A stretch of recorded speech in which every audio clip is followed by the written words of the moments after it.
Drivers hitting the urban loop can expect to see higher prices at the pump. After a nice little break, we're starting to see numbers creep back up again.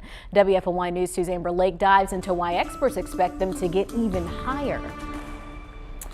So back in December, we were a little spoiled when it came to filling up our tanks. This graph from Gas Buddy shows that back on Christmas Day, the average price of gas in Greensboro was $2.88. Fast forward to almost a month later, and prices are up nearly 50 cents a gallon, sitting at $3.36. Patrick DeHaan is the head of petroleum analysis at Gas Buddy. He says prices spiked for a few different reasons. One of those is the Arctic blast back in December. Gas Buddy says it caused havoc on millions of refineries all the way down to Texas. DeHaan also cited China reopening its economy, issuing some pretty heavy import quotas.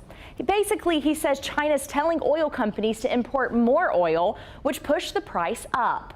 Lastly, there's less oil flowing into the market. Gas Buddy believes this increase in price won't stop for a good little bit. I think the increases may slow down, but I do think they will continue. I think it's really going to be more contingent on what continues to develop in China. China is the world's largest oil importer, so they can make a big difference. Not only that, but refineries are getting closer to beginning maintenance.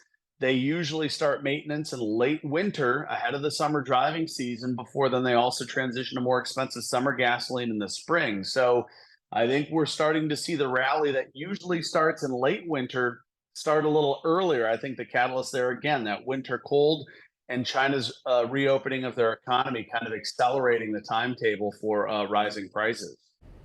Now, Gas Buddy says, thankfully, we aren't expecting a record-setting year like last year, but there's a good chance the national average could hit $4 by spring.